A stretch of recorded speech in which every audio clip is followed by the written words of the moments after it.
नमस्कार। पिछले वीडियो में हम लोग ने हार्ट तथा ब्लड सर्कुलेशन के बारे में पढ़ा था, लेकिन आज इस वीडियो में हम लोग ह्यूमन ब्लड पढ़ेंगे, जो आजकल के एग्ज़ाम में ब्लड से क्वेश्चन रहता ही रहता है। ये भी काफ़ी एक इम्पॉर्टेंट टॉपिक है, जिसके बारे में हम लोग डिटेल से पढ़ेंगे। और ये देखते हैं कि पहले ह्यूमन ब्लड क्या होता है, ठीक है। तो ब्लड को देखें तो ब्लड का जो स्टडी होता है वो हेमेटोलॉजी कहलाता है। क्या कहलाता है? हेमेटोलॉजी।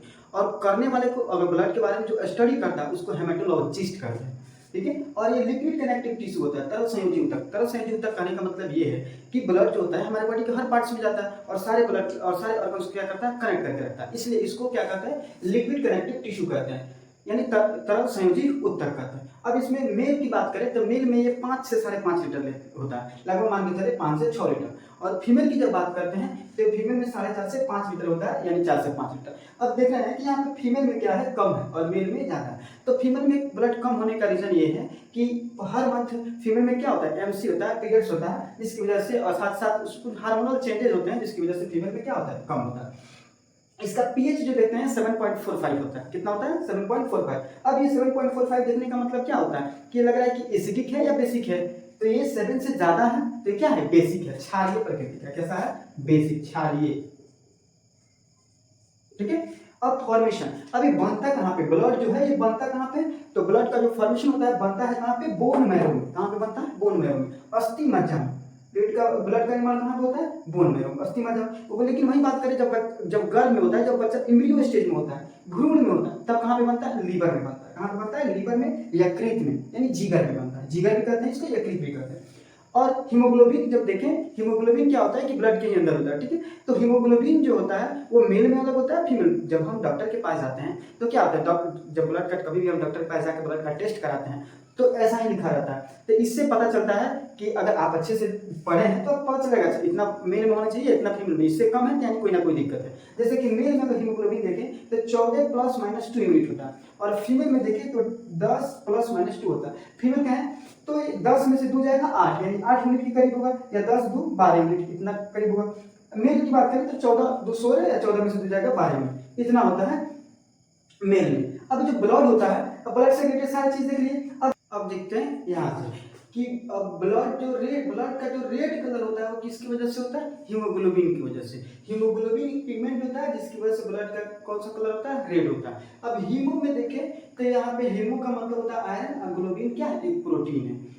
अब देखते हैं कॉकरोच। कॉकरोच का जो ब्लड होता है वो कौन से कलर का होता है? तो कॉकरोच का ब्लड जो होता है व्हाइट ब्लड होता है। इसका ब्लड का कलर क्या होता है? व्हाइट होता है। और ऑक्टोपस होता है, ऑक्टोपस का ब्लड का कलर कौन सा होता है? ब्लू ब्लड होता है। कैसा होता है? Blue blood. अब जो व्हाइट ब्लड होता है किसके कारण होता है? तो एक पिगमेंट होता है हेमोलिम्फ। हेमोलिम्फ, ये हेमोलिम्फ के कारण इसका क्या होता है? ब्लड का कलर व्हाइट होता है। ऑक्टोपस का जो ब्लू ब्लड जो होता है ये किसके कारण होता है? तो हेमोसियानिन।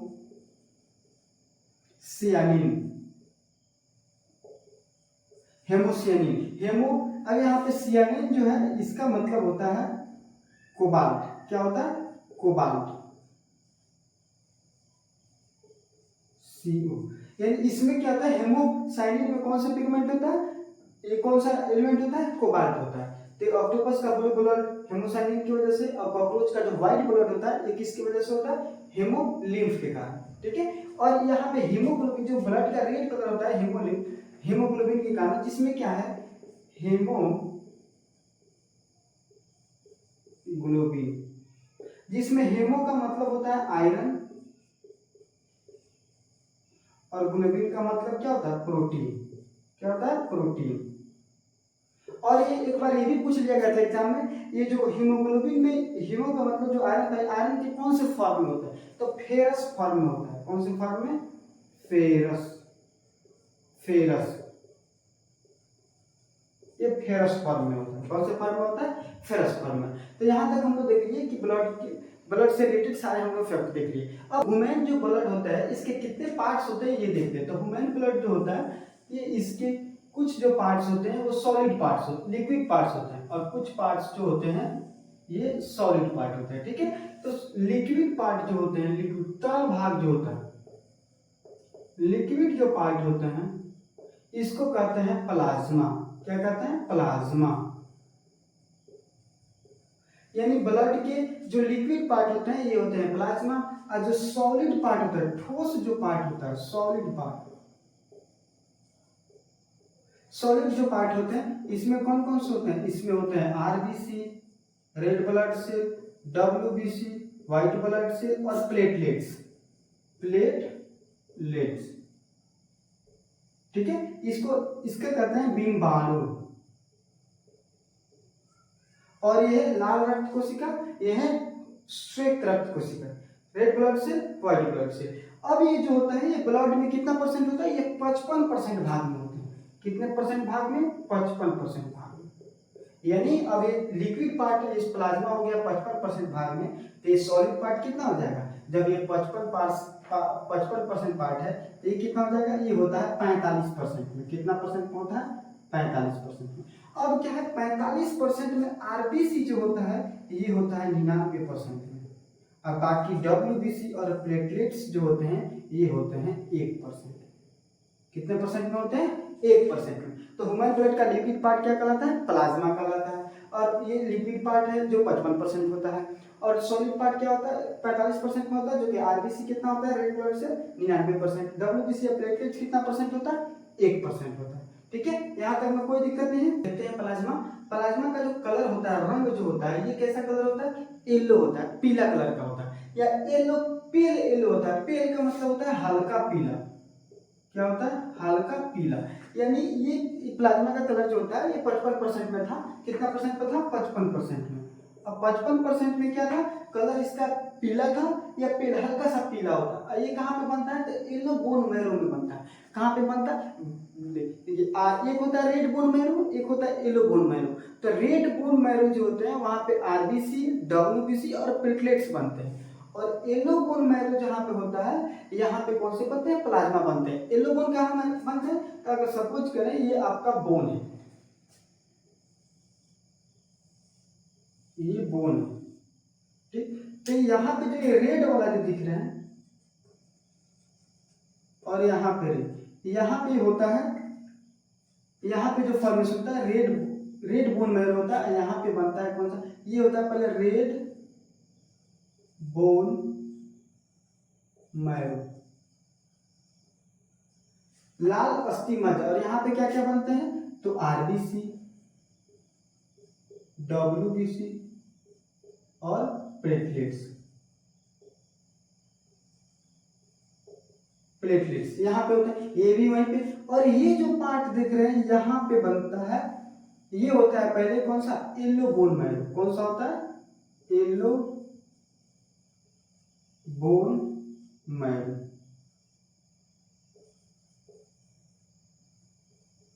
येलो बोन मैरो होता है जहाँ पे क्या होता है?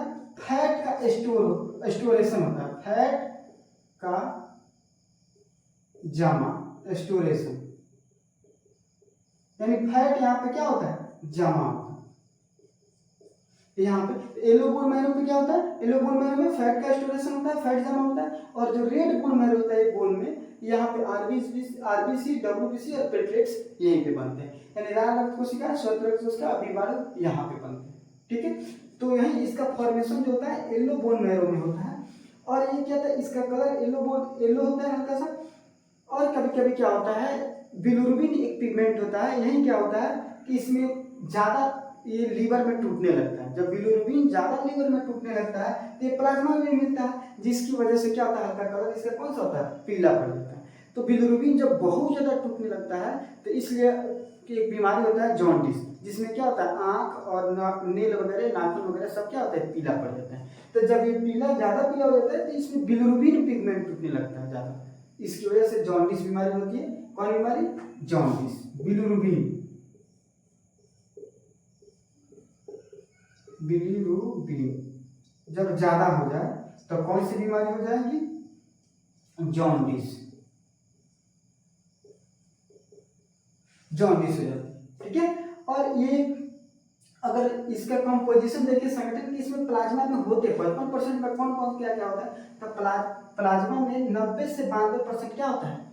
पानी होता है। क्या होता है? 90 से 92% पानी होता है। और 7 से 8% में क्या होता है? प्रोटीन होता है। 7 से 8% में प्रोटीन होता है, और 1% में ग्लूकोज और NaCl ये आयंस के रूप में होते हैं, और भी होते हैं, पोटेशियम होता है, क्लोराइड, कैल्शियम होता है, कैल्शियम का, हाँ पोटेशियम और कैल्शियम, ठीक है, ये संगठन हो गया इसका। अब यहाँ पे पिक्चर में देखिए इसका कलर हल्का पीला दिखाई दे रहा है, पिक्चर में देखने पर आपको पता चलेगा इसका पीला दिखाई दे रहा है, आरबीसी भी दिखाई दे रहा है, जो बाइकॉन्केव भी द्विअवतलाकार में ये भी दिखाई दे रहा है आपको, प्लेटलेट्स भी दिखाई दे रहे हैं आपको, हल्का सा पीला दिखाई दे रहा है, ठीक है, ये होते हैं प्लाज्मा। प्लाज्मा में जो प्रोटीन है 7 से 8%, ये प्रोटीन कौन कौन से होते हैं ये थोड़ा डिटेल देते हैं, यहाँ से क्वेश्चन काफी बनते हैं, इसमें प्रोटीन कौन कौन से, प्लाज्मा में कौन कौन से प्रोटीन होता है, कौन कौन से मेन प्रोटीन होते हैं ये देखते हैं।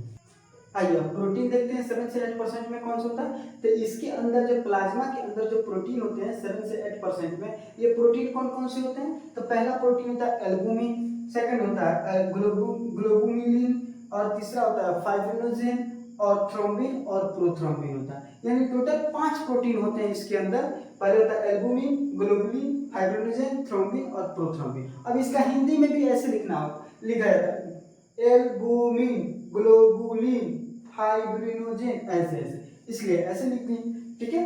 अब जो एल्बुमिन होता है इसका जो काम होता है ये क्या करता है, तो एल्बुमिन का काम होता है ये शरीर के अंदर लिक्विड स्टेट को बनाए रखता है, कि शरीर के अंदर कभी भी वाटर की कमी नहीं हो, ब्लड वेसल्स के अंदर हमेशा तरलता बनी रहे, कभी भी उसके अंदर लिक्विडिटी कमी नहीं हो, तरलता कमी नहीं हो। तो ये क्या करता है, ब्लड वेसल के अंदर, रक्त वाहिकाओं के अंदर क्या करता है, तरल बनाए रखता है, जिसको क्या कहते हैं, उसी को डायरेक्ट एग्जाम में पूछ लेते हैं वो कौन सा प्रोसेस था, तो उसको कहते हैं ऑस्मो रेगुलेशन। तो ये कौन सा, ये एल्बुमिन का काम क्या है, ऑस्मो रेगुलेशन का काम होता है, कौन सा, ऑस्मो रेगुलेशन, ऑस्मो रेगुलेशन,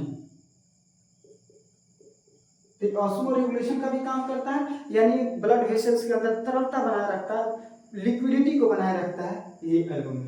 और दूसरा इसका क्या काम होता है, आयंस को बैलेंसिंग करता है, कभी कभी आयंस इधर उधर हो जाते हैं तो एल्बुमिन सबको पकड़ के क्या करता है, एक बैलेंस बनाए रखता है, ताकि शरीर हमेशा क्या हो, एक बैलेंस्ड वे में रहे, उसके आयंस क्या रहे, एक बैलेंस्ड वे में रहे। तो हम लिख देंगे एल्बुमिन जो होता है ना आयंस का बैलेंसिंग करता है, आयंस बैलेंसिंग,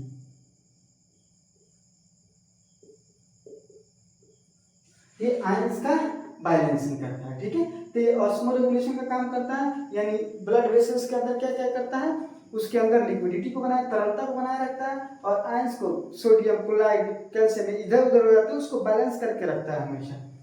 और ग्लोबुलिन जो होता है, ये जो होता है ये इसका काम होता है प्रतिरक्षा बनाना, इम्यूनिटी बनाना, यानी एंटीबॉडीज ये बनाता है, क्या बनाता है, एंटीबॉडीज, यानी प्लाज्मा के अंदर ग्लोबुलिन ही एक प्रोटीन है जो क्या करता है, एंटीबॉडी बनाता है, क्या बनाता है, एंटीबॉडी, एंटीबॉडीज, प्रतिरक्षा, प्रतिरक्षा, प्रतिरक्षा बनाता है, यही एंटीबॉडीज बनाता है।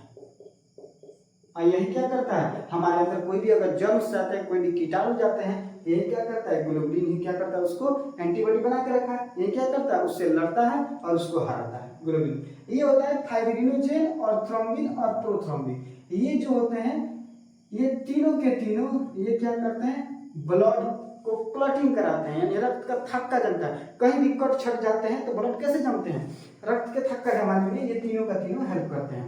कट गया वहां से ब्लड निकल रहा है तो कुछ देर के बाद देखते हैं ब्लड क्या होता है, जम जाता है, तो किसकी वजह से होता है, फाइब्रिनोजेन, प्रोथ्रोम्बिन और थ्रोम्बिन की वजह से, यानी ये ब्लड क्लॉटिंग, क्लॉटिंग में हेल्प, यानी रक्त थक्का, रक्त का थक्का, रक्त का थक्का जमाने में कौन कौन सा हेल्प करता है, फाइब्रिनोजेन, थ्रोम्बिन और प्रोथ्रोम्बिन। ब्लड का ग्लोबुलिन क्या करता है, एंटीबॉडीज बनाता है, एल्बुमिन का काम क्या है, ऑस्मो रेगुलेशन, ब्लड वेसल्स के अंदर हमेशा लिक्विडिटी बना रहे, तरलता बने रहे, किसी तरह का वाटर का कमी नहीं हो, ये एल्बुमिन का काम होता है। उसी को साइंटिफिक वे में एक शब्द दिया जाता है, ऑस्मो रेगुलेशन का काम करता है। सीधे सीधे यही एग्जाम में पूछा हुआ है, ऑस्मो रेगुलेशन को कौन करवाता है, तो एल्बुमिन। और क्या आयंस बैलेंसिंग का भी काम करता है, कभी कभी आयंस इधर उधर हो जाते हैं तो आयंस बैलेंसिंग का। और ग्लोबुलिन का काम क्या है, प्रतिरक्षा बनाता है, एंटीबॉडीज बनाता है, जिससे कि जर्म से लड़ने की क्षमता देता है। और फाइब्रिनोजेन, थ्रोम्बिन और प्रोथ्रोम्बिन ब्लड क्लॉटिंग में हेल्प करता है, ठीक है, यहाँ तक में कोई दिक्कत नहीं है। आइए अब प्लाज्मा के कार्य को देखते हैं ये इसका काम क्या है, अभी देखिए कि प्लाज्मा के अंदर जो एल्बुमिन प्रोटीन होता है यही क्या करता है, आयंस को बैलेंस करता है और ऑस्मो रेगुलेशन का काम करता है, आयंस का बैलेंसिंग। तो ये प्लाज्मा के अंदर ही है, इसलिए ये भी प्लाज्मा का कार्य है। आजकल का एग्जाम का जो ट्रेंड है वो स्टेटमेंट वाइज है, कथन दे दे के और उससे पूछता है। तो कितनी बार अगर ऐसे कंफ्यूजन क्वेश्चन पूछा है कि प्लाज्मा की कौन सी इसमें से कार्य नहीं है, तो ऐसे जब क्वेश्चन पूछे तो काफी कंफ्यूजन होता है, जिससे कि वो क्वेश्चन भी गलत हो जाते हैं। अगर इसके कार्य को देखें तो अगर कार्य इसका क्लियर रहेगा तो क्वेश्चन बनाने में कोई दिक्कत नहीं होगी, वो चाहे स्टेटमेंट वाइज पूछे चाहे कैसे भी पूछे। अब आए देखिए कि एक प्लाज्मा के अंदर एल्बुमिन प्रोटीन था, उसका काम क्या था, आयंस बैलेंसिंग का और ऑस्मो रेगुलेशन का, ठीक है। तो प्लाज्मा का कार्य क्या था, आयंस बैलेंसिंग का। इस प्लाज्मा के अंदर ग्लोबुलिन जो प्रोटीन था उसका काम क्या था, प्रतिरक्षा बनाना, एंटीबॉडीज बनाना। तो इसका काम क्या होगा, प्रतिरक्षा का निर्माण, एंटीबॉडीज का निर्माण, ठीक है।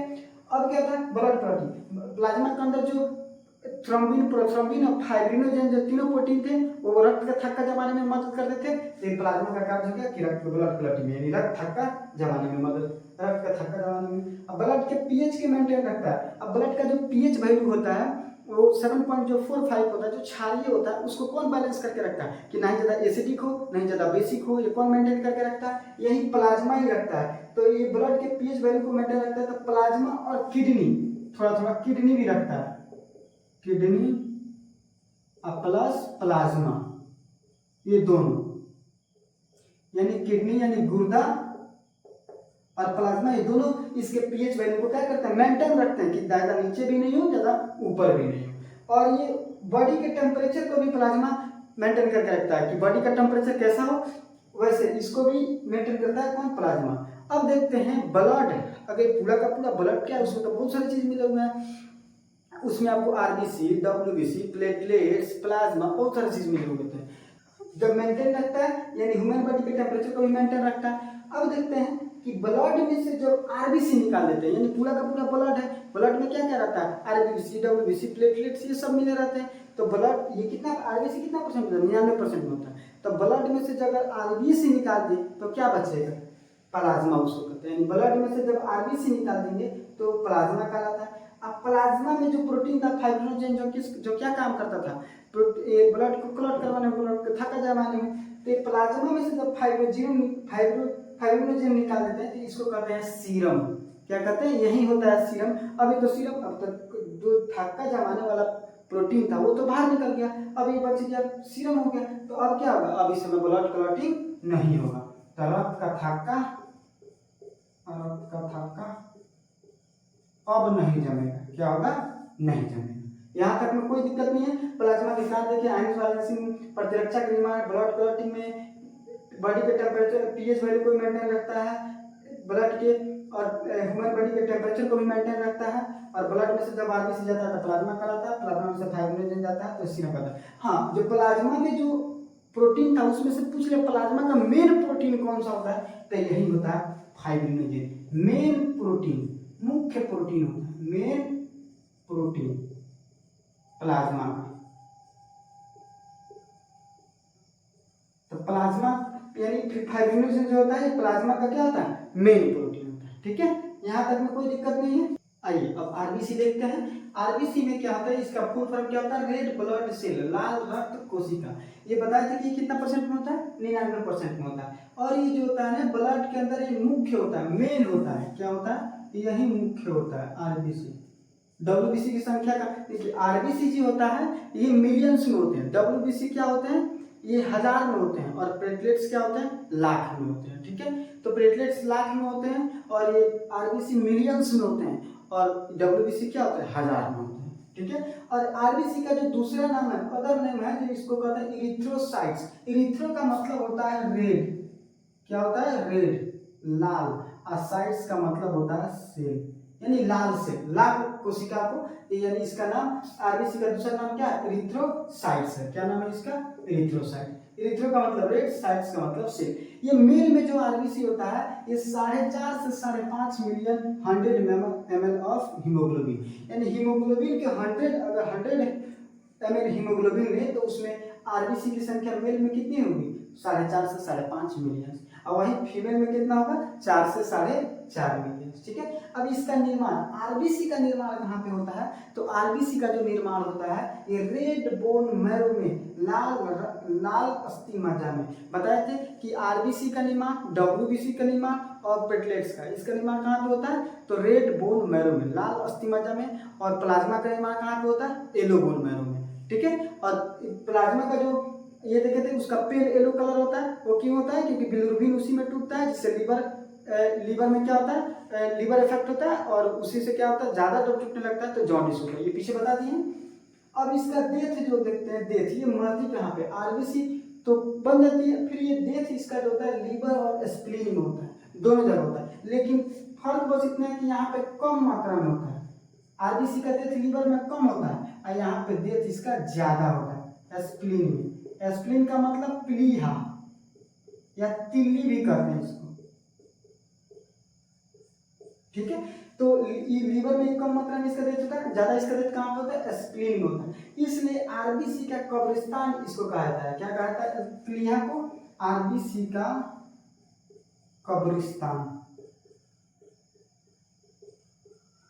आरबीसी का ग्रेवयार्ड, यानी आरबीसी का ग्रेवयार्ड है, आरबीसी का कब्रिस्तान। अब यह है कि आरबीसी स्प्लीन लीवर में ही क्यों मरने आती है, तो देखिए उतना नहीं पढ़ा बट पता है ध्यान का कि आरबीसी का डेथ स्प्लीन और लीवर में इसलिए होता है क्योंकि लीवर और स्प्लीन में एक स्पेशल टाइप के सेल होती है जिसका नाम होता है मैक्रोफेज। मैक्रोफेज सेल होती है। मैक्रोफेज सेल क्या करती है कि जो भी आरबीसी का डेथ हो जाता है उससे प्रोटीन और आयरन लेके फिर से क्या करती है, ये बना देती है, फिर से क्या करती है, यहीं पे आरबीसी का निर्माण होता है। तो स्प्लीन में ही क्या होता है कि प्लीहा में ही क्या होता है, आरबीसी का डेथ होता है, और प्लीहा में ही क्या होता है, आरबीसी का निर्माण भी होता है। इसलिए इसको एक तो क्या आरबीसी का कब्रिस्तान की डेथ हो गया, और जब इसी में निर्माण होता है तो इसलिए आरबीसी का ये निर्माण होता है, इसलिए इसको आरबीसी का ब्लड बैंक कहा जाता है, आरबीसी का ब्लड बैंक।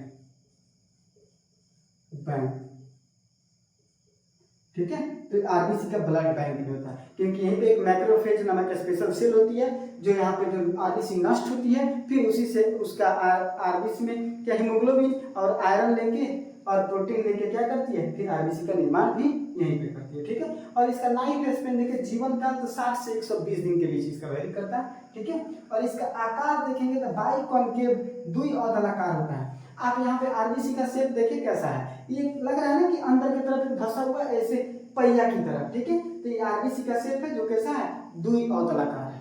ठीक है, बाइकॉनकेव। आरबीसी सबसे ज्यादा ब्लड में क्या होता है, आरबीसी, प्लेटलेट्स और डब्ल्यूबीसी, ये कैसे होते हैं, मिलियंस में होते हैं, और ये लाख्स में होते हैं, और ये हजार में होते हैं। क्या होता है, 1000 में होते हैं। ठीक है, तो मिलियंस में होते हैं, ये लाख्स में होते हैं, 1000 में होते हैं। ठीक है, यहाँ तक में कोई दिक्कत नहीं है। अब देखते हैं कि आरबीसी जो होता है ना, मैमल्स, स्तनधारी, स्तनधारी क्या होता है, जो अपने बच्चों को दूध पिलाती है, क्या करती है, और जन्म में क्या करती है, अपने बच्चों को जन्म देती है और बच्चों को दूध पिलाती है, वही होते हैं मैमल्स। और मैमल्स के आरबीसी में क्या होता है, न्यूक्लियस नहीं पाया जाता है, केंद्रक नहीं पाया जाता है, लेकिन अपवाद के रूप में देखें तो लामा, जिराफ और ऊंट, ये क्या होता है, इनके आरबीसी में केंद्रक पाया जाता है, ये इंपॉर्टेंट है।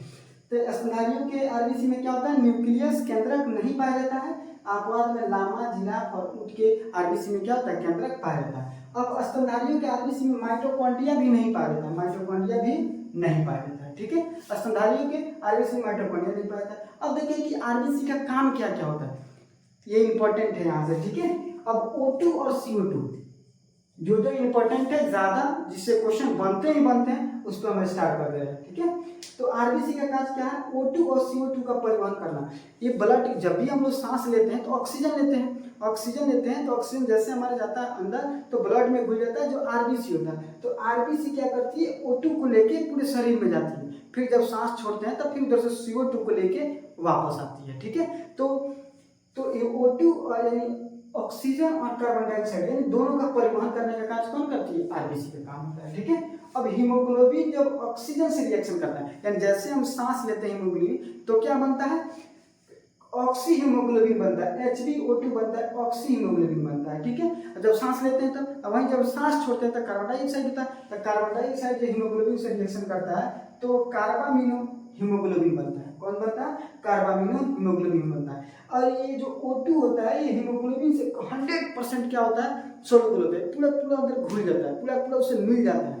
हीमोग्लोबिन से ऑक्सीजन पूरी तरह मिल जाता है, 100% मिल जाता है। और कार्बन डाइऑक्साइड जो होता है ये हीमोग्लोबिन से पूरी तरह नहीं मिलता है, ये 20 से 25% ही मिलता है। कितना परसेंट? 20 से 25% ही मिलता है हीमोग्लोबिन से। तो क्या बनता है? Carbamino haemoglobin. अब क्या है, हीमोग्लोबिन CO से जब रिएक्शन करता है, CO मतलब कार्बन मोनोऑक्साइड। यहाँ पे एक रिएक्शन पहले देखते हैं। ये सपोज करिए ये कमरा है, ठीक है, और ये बंद कमरा चारों तरफ से बंद रहे। यहाँ पे बचपन में क्या होता था, हम लोग बंद कमरे में रहते थे और दिया लैंप जला के पढ़ते थे, ठीक है, तो उतना तो आइडिया नहीं होता था। बट ये है कि अगर बंद कमरा हो, अगर उसमें दिया हो, लैंप हो, बहुत देर से जल रहा है, कार्बन पूरा चारों तरफ भर गया है, ठीक है, तो जब कार्बन भर गया है और ऑक्सीजन लेवल घट गया है तो क्या होता है, वही कार्बन ऑक्सीजन जब कम रहता है तो उससे रिएक्शन करता है तो बनता है कार्बन मोनोऑक्साइड। यानी कार्बन अगर O2 से रिएक्शन करता है, ये अभी O2 क्या है? कम है, मान लेते हैं हाफ है, ये बंद कोई कमरा है, ठीक है, और कार्बन जब O2 से हाफ O2 से रिएक्शन करता है तो CO बनाता है, यानी कार्बन मोनोऑक्साइड। कार्बन मोनोऑक्साइड यानी ये क्या होता है, ये एक जहरीली गैस है। कैसा गैस है? जहरीली। अब क्या होता है ना, अब जब ये रूम में कार्बन है, ऑक्सीजन की लेवल कम है तो कार्बन मोनोऑक्साइड उठ गया। अब जैसे हम सांस लेंगे तो हीमोग्लोबिन से रिएक्शन करके कौन सा बनता है? कार्बन, यानी हीमोग्लोबिन कार्बन मोनोऑक्साइड से रिएक्शन करके क्या बनता है? कार्बोक्सी हीमोग्लोबिन बनाता है। अब जैसे कार्बोक्सी हीमोग्लोबिन बनाएगा फिर आपकी दम घुटने लगेगी, और दम घुटने से क्या होता है? आदमी का डेथ हो जाता है। ये तो बहुत ही क्या होता है, ये बहुत ही क्या है, जहरीला गैस है और मोस्ट सोल्यूबल गैस है, बहुत जल्दी घुल जाती है। यही कार्बोक्सी हीमोग्लोबिन बनती है जो दम घुटने से क्या होता है? आदमी का डेथ हो जाता है। अब देखें कि एक और क्वेश्चन एनडीए में एक बार पूछा था, काफी इंपॉर्टेंट क्वेश्चन है, स्टार्ट कर दिए कि हीमोग्लोबिन जब चलता है तो अपने साथ ऑक्सीजन के कितने मॉलिक्यूल लेकर चलता है? तो 4 को लेकर चलता है। कितना लेकर चलता है? 4। हीमोग्लोबिन के साथ ऑक्सीजन के कितने अणु रहते हैं? तो 4 रहते हैं, ठीक है, तो 4 O2 अणु परिवहन करता है, ठीक है। यहाँ तक में कोई दिक्कत नहीं है कि आरबीसी में केंद्रक नहीं होता, अपवाद के रूप में हो गया, और माइटोकॉन्ड्रिया भी नहीं होता है। O2 आरबीसी का काम क्या है? O2 और CO2 का परिवहन करना, और ये रिएक्शन ध्यान रखना, खासकर ये वाला रिएक्शन और ये वाला, ठीक है, कि O2 से रिएक्शन करता है ऑक्सीजन से तो ऑक्सी हीमोग्लोबिन बनाता है, और कार्बन मोनोऑक्साइड से रिएक्शन करता है तो कार्बोक्सी, जो क्या होता है? जहरीला होता है। क्या होता है? दम घुटने से आदमी का डेथ। आइए अब कुछ ये ऑनलाइन क्वेश्चन है जिसको हम याद रख लेते हैं कि largest RBC in universe, universe में सबसे बड़ा आरबीसी किनका होता है? तो एम्फीयूमा का। इसका ये एक तरह का क्या है? उभयचर है। उभयचर का मतलब जो जल और थल, जो पानी में भी रह सके और स्थल पर भी रह सके, तो एम्फीयूमा। यानी लार्जेस्ट सबसे बड़ी आरबीसी यूनिवर्स में किसका होता है? एम्फीयूमा का। और सबसे छोटी स्मॉलेस्ट आरबीसी यूनिवर्स में किसका होता है ब्रह्मांड में? तो मस्क डियर, कस्तूरी मृग इसको कहते हैं, कस्तूरी मृग, कस्तूरी मृग हो गया। फिर अब देखते हैं कि लार्जेस्ट आरबीसी मैमल्स, स्तनधारियों में सबसे बड़ा आरबीसी किसका होता है? तो हाथी का होता है, ठीक है। और वहीं देखिए स्मॉलेस्ट आरबीसी इन मैमल्स में किसका होता है? मस्ट डियर, यानी कस्तूरी मृग का। किसका? कस्तूरी मृग, ठीक है। ये फैक्ट है, ऑनलाइन में है, याद रख लेना इसको, ठीक। कभी कभी इससे भी क्वेश्चन पूछा जाता है। अब देखते हैं कि आरबीसी के बारे में कितना चाहिए देख लीजिए। अब आरबीसी का से रिलेटेड बीमारी कौन कौन सी होती है? डिजीज कौन सी होती है? बीमारी। अगर आरबीसी की कमी हो जाए तो क्या होती है, और आरबीसी की अधिकता हो जाए तो क्या होता है? तो आरबीसी जब बहुत ज्यादा हो जाती है तो एक बीमारी होती है, इसको कहते हैं पॉलीसाइथेमिया। कौन सी बीमारी होती है? तो ब्लड में अगर आरबीसी का लेवल बहुत ज्यादा बढ़ जाता है तो क्या होता है? पॉलीसाइथेमिया हो जाता है। और आरबीसी का लेवल जब बहुत ज्यादा डिक्रीज हो जाता है तो एनीमिया होता है। एनीमिया कहें तो खून की कमी हो जाती है। क्या होता है? खून की कमी, खून की कमी हो जाती है। खून की, बचपन में देखते थे ना कि दीवारों पर लिखा रहता था गांव में कि आयरन की गोली खाएं और एनीमिया दूर भगाएं। यानी ज्यादातर जो होता है ये एनीमिया जो होता है ना महिलाओं में ये कॉमन होता है, महिलाओं में सबसे ज्यादा होता है। और तीसरी बीमारी होती है सिकल सेल एनीमिया। इसमें क्या होता है? आरबीसी का शेप जो होता है ना चेंज होता है, हंसुआ के आकार में जैसा होता है। हंसुआ होता है ना गाँव में, देखिए ऐसा हाफ मून जिसको कहते हैं, ऐसे सिकल सेल एनीमिया, यानी क्या होता है? आरबीसी का शेप चेंज हो जाता है। आरबीसी का शेप चेंज, लिख देते हैं आरबीसी का आकार चेंज हो जाता है, आकार चेंज, यानी इसका हाथ मून के जैसा होता है सिकल सेल। ये सिकल सेल एनीमिया जो होता है ना, एक अनुवांशिक बीमारी है, जेनेटिक डिजीज है, यानी ये क्या होता है, पेरेंट्स से आ जाते हैं, ठीक है। अनुवांशिक बीमारी है, हेरिडेटरी बीमारी है, यानी अनुवांशिक बीमारी, अनुवांशिक। कभी कभी ये पूछ लेता है कि कौन सा अनुवांशिक बीमारी है, उसमें ये भी रहता है सिकल सेल एनीमिया, जिसमें क्या होता है, आरबीसी का शेप चेंज होता है, और एक अनुवांशिक बीमारी है। एक होता है थैलेसीमिया, जिसमें आरबीसी का क्या होता है, जीवन काल कम होता है। अगर मान लीजिए उसका जीवन काल 120 है तो उससे क्या होता है, घट जाता है, आरबीसी पहले ही डेथ हो जाता है। तो इसमें भी आपको हमेशा भी ये बीमारी में हमेशा ब्लड का दिक्कत रहता है, और ब्लड चढ़ाते जा जाता है, ठीक है। तो थैलेसीमिया होता है जिसमें आरबीसी का जीवन काल क्या होता है, कम हो जाता है, ठीक है। अब ये यहाँ तक में तो कोई दिक्कत नहीं, लार्जेस्ट आरबीसी यूनिवर्स के लिए अधिकता से पॉलीसाइथेमिया, कम होगा तो एनीमिया, सिकल सेल एनीमिया अनुवांशिक डिजीज है जिसमें क्या होता है, आरबीसी का आकार चेंज हो जाता है, और थैलेसीमिया क्या होता है, आरबीसी का जीवन काल कम हो जाता है, ठीक है।